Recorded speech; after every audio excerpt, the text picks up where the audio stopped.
ನಾವು friend. ಕಡಲೆಪುರಿ ರಸಾಯನ ಮಾಡ್ತಿದ್ದೀವಿ, ಬನ್ನಿ ಮಾಡೋಣ. Let's go. ಫಸ್ಟ್ ಕಡಲೆಪುರಿ ಹಾಕಿ, Yes. ಆಮೇಲೆ 2 ಸ್ಪೂನ್ ಬೆಲ್ಲ,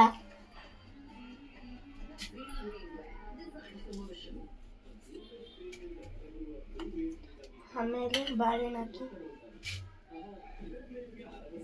2 ಸ್ಪೂನು ಕಾಯಿ,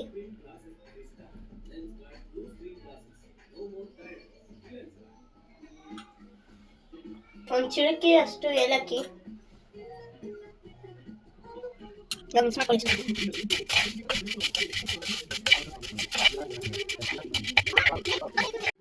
5 ನಿಮಿಷ ನೀವು ಲಿಡ್ ಕ್ಲೋಸ್ ಮಾಡ್ಕೋಬೇಕು.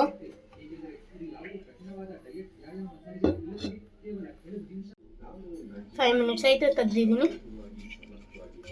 ಚೆನ್ನಾಗಾಗಿದೆ.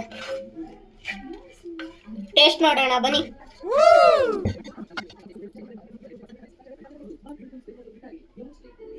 Wow. Thank you.